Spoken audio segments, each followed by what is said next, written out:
This week on Jerusalem Dateline, the Afghanistan pullout seen as a fulfillment of Islamic prophecy. What does that mean for Jerusalem? And Hamas gets a crippling blow from a former ally in its war against Israel. Plus, another kind of battle as doctors and experts search for remedies to help end the pandemic. And a visit to a hidden treasure in Jerusalem's Old City. All this and more this week on Jerusalem Dateline.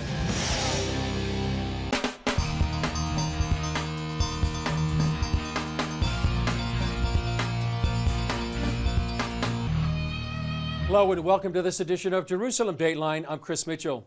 Many observers in the West see the U.S. pullout from Afghanistan as a geopolitical disaster and also a tragedy for those left behind under Taliban rule. For the other side, the impact has a different meaning. While seen as a military victory by the Taliban and other Muslims, there's also an element of fulfilling Islamic prophecy that sets its sights on Jerusalem. The Taliban Twitter page carried this message: black flags will rise from Khorasan and nothing will be able to return them. The Taliban are now flying their white flags, but black flags come during a time of war. This is very important. I haven't heard this talked about in the mainstream media at all.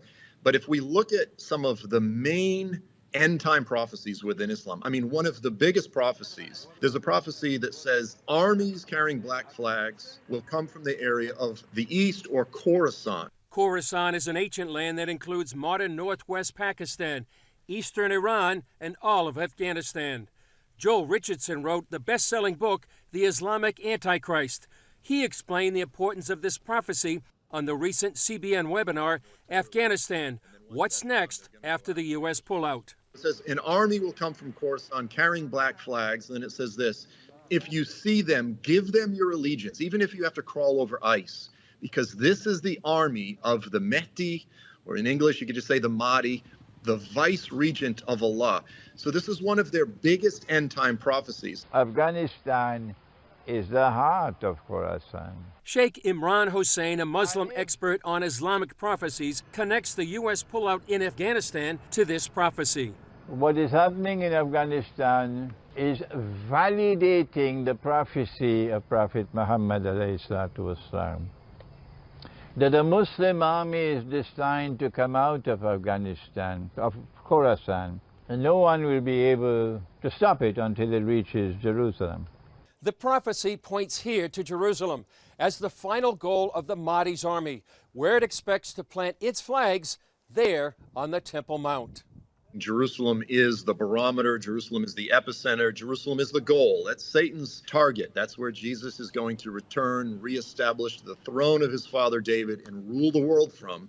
Satan's very well aware of that. While some Muslims may not know about these prophecies or even agree with them, Richardson says the world should understand how parts of the Islamic world perceive the U.S. pullout from Afghanistan. As Christians, of course, we don't give any credence to Islamic prophecy. It's not inspired by God. It's largely inspired by Satan. But the point is this: it gives us a glimpse into the playbook of the enemy. Muslims, many Muslims that are very, very well aware of their own prophecies, they see this as the fulfillment of Islamic prophecy. And there's power in prophecy. It's a tremendous recruiting tool.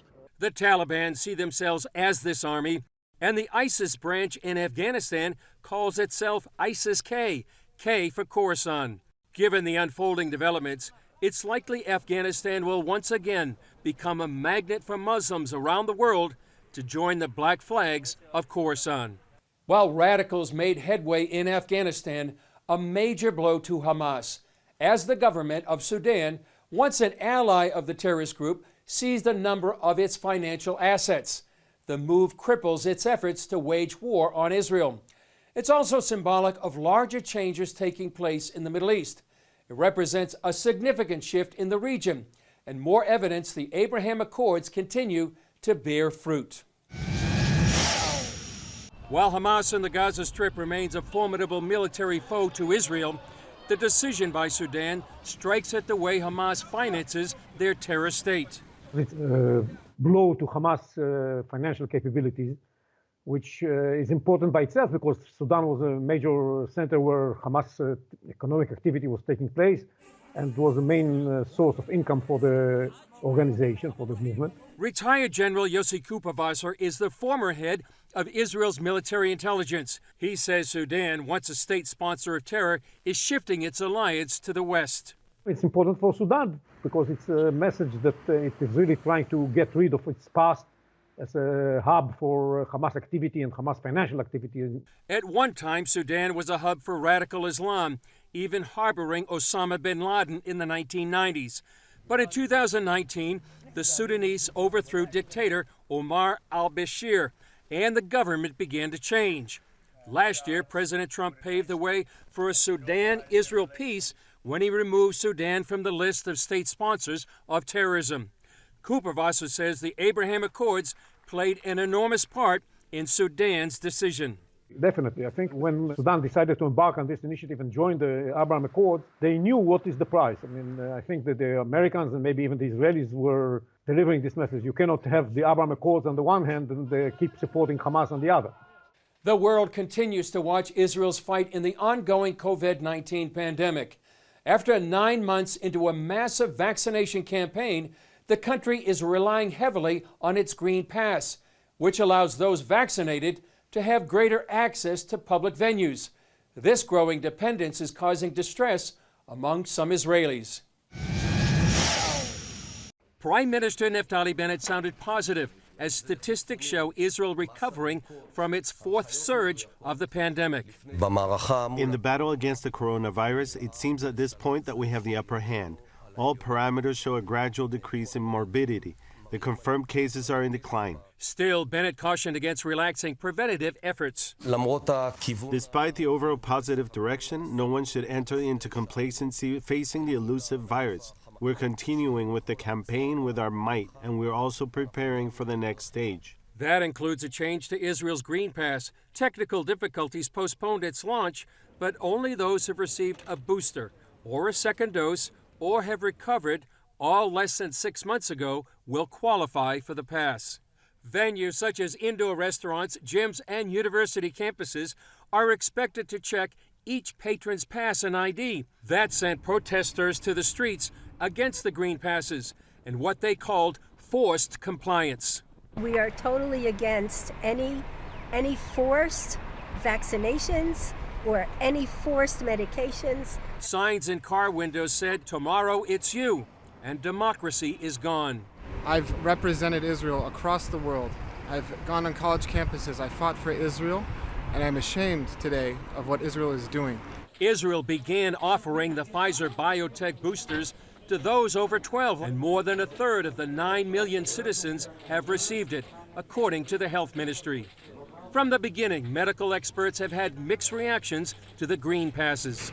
Renowned immunologist Dr. Zvi Bentwich of Ben-Gurion University is part of the Emergency Public Council for the corona crisis. We are not against vaccination, but we are against the usage of a measure that would cause discrimination and enforcement of measures that would impinge on basically on human rights. Professor David Enoch at the Hebrew University in Jerusalem disagrees. When done properly, it does not violate human or civil rights. Giving at least a fairly successful vaccination effort, green passport policy is the way to do that. Having a policy, let's say in restaurants, that everybody will wear a mask and there would be some sort of distancing, but by saying that you cannot enter a place unless you have this passport, that's a different story. For the most part, Israelis just want life to return to normal, including allowing an unlimited number of tourists back in the country. Until then, even disagreeing medical minds will continue to look for ways to successfully prevent and treat the virus. Coming up, looking for medical options to fight the COVID-19 battle alongside vaccines.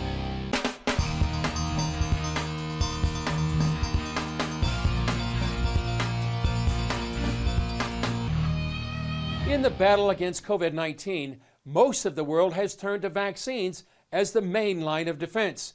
Still, a number of doctors and hospitals are looking for other options that could potentially play a role in defeating this global pandemic.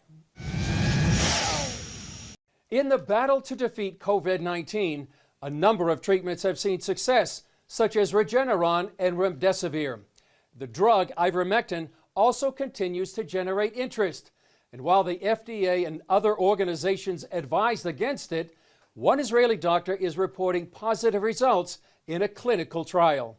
Professor Eli Schwartz is with the Sheba Medical Center in Israel, considered one of the world's top hospitals. For decades, Professor Schwartz has traveled the world fighting outbreaks like dengue fever and Ebola. He also began the Travel Medicine and Tropical Disease Institute at Sheba. At the beginning of the pandemic, and months before any vaccine, Israel's defense ministry assigned Schwartz to find a medical solution for COVID-19. And since ivermectin is one of the drugs that we are using in daily life in the Tropical Institute, I knew it, I know the safety profile of it.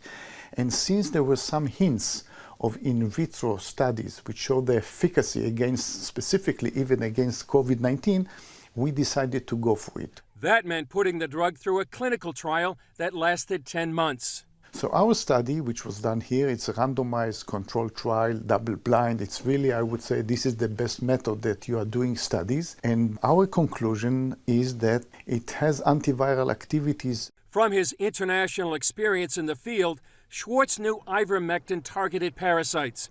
Since its development in 1987, nearly 4 billion doses with little side effects and at low cost have protected millions of people from insidious parasitical diseases like river blindness and elephantiasis. That success won its developers the Nobel Prize for Medicine in 2015. Schwartz's study made headlines in Israel when his trial showed ivermectin to also be antiviral. So this is the first drug to show antiviral activity. And then I think there's a good reason to continue with a much more thorough investigation to see, for example, whether people who are at high risk may not deteriorate to be hospitalized, to be mechanical ventilated or to death. Schwartz's clinical study found that by day 4, 86% of his patients who took ivermectin recovered.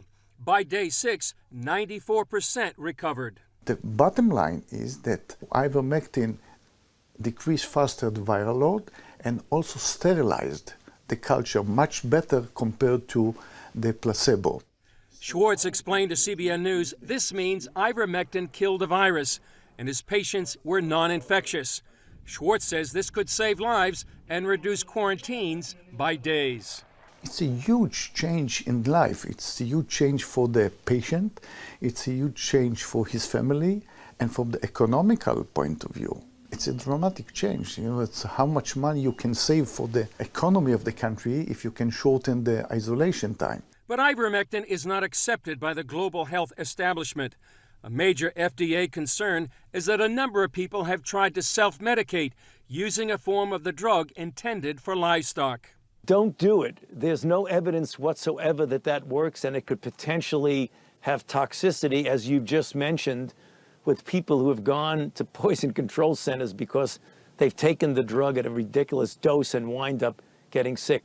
The World Health Organization says WHO advises that ivermectin only be used to treat COVID-19 within clinical trials. The National Institutes of Health says ivermectin is not approved by the FDA for the treatment of any viral infection. Well-conducted clinical trials are needed. And for studies to be accepted by the broader medical community, it must be peer-reviewed and published in a medical journal. That's where Professor Schwartz hit a roadblock. Several journals turned him down, but one is currently reviewing his study. It's something really very odd. I mean, in my career, I published, I think, at least 300 papers and chapters. And I never had the story that I have now with the ivermectin. I think that there is kind of international campaign anti-ivermectin. Same that we have anti-vaxxers, we have anti-ivermectin. I don't understand. Professor Schwartz says while many health agencies want better studies, no large-scale trials on ivermectin happened until Oxford University began one in June of this year. I mean, it took them 18 months from the beginning of the pandemic to try to do it. I mean, people dying all over the world, and you have drug under your hand, and you have to wait so long. until you get any conduction of a good study. And now Merck, which developed ivermectin, and Pfizer are in a race to produce an oral antiviral drug for COVID that some believe is what ivermectin does already. In my view, the whole story of ivermectin is much beyond ivermectin. It's even beyond the corona. The problem is that we are in the arms of the pharma, and the pharma looking for new drugs. And therefore, all old drugs, which might be with a good potential to use it for whatever you are looking for, there's no any parents to push for it. Professor Schwartz advocates the use of ivermectin, but also believes in the vaccine. Most of the world still vaccine is not available. So if we have a medication which can try to reduce the magnitude of the pandemic at the meantime, that's absolutely needed. But if I have to compare vaccine and ivermectin for prevention, no doubt the vaccine, this is the international solution. Schwartz hopes more research will prove the drug can help fight this pandemic and that it will eventually be allowed to treat patients on a widespread basis and not just within clinical trials. Up next, remembering Israel's deadliest war and the miracle of a dove.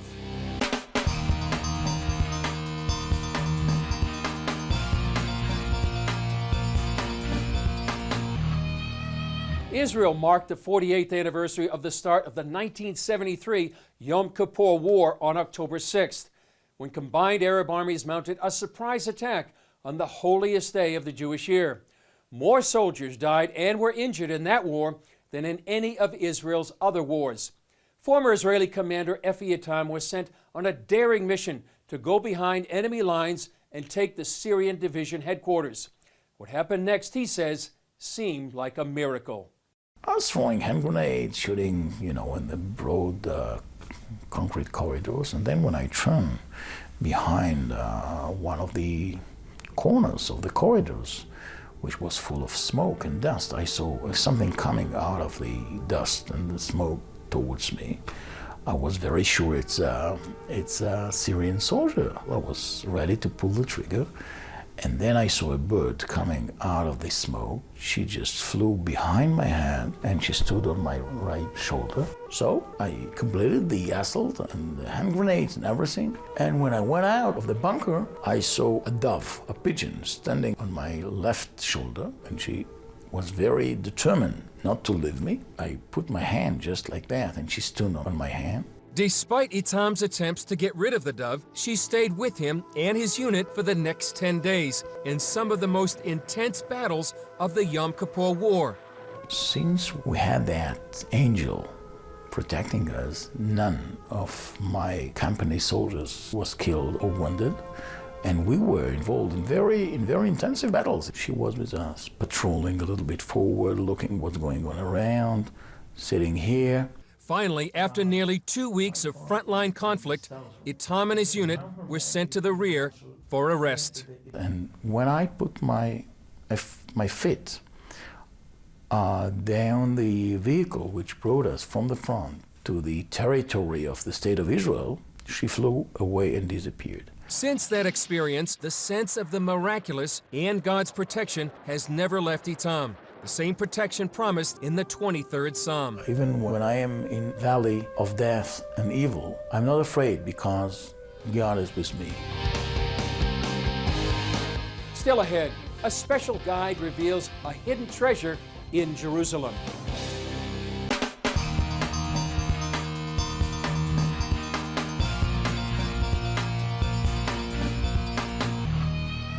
About 1 million people visited Jerusalem's Western Wall during the last 2 months of special prayers and the High Holy Days.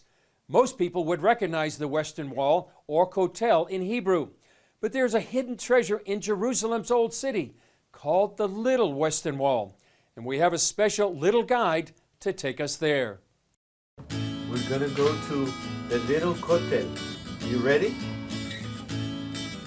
Okay.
Well, that's one of the special treasures here in Jerusalem. That's all for this edition of Jerusalem Dateline. Thanks for joining us. Remember, you can follow us on Facebook, Twitter, Instagram, and YouTube. And you can also access CBN content through our CBN News and other CBN apps. And don't forget to sign up for our email blasts so you can continue to receive all of our exciting CBN content. I'm Chris Mitchell. We'll see you next time.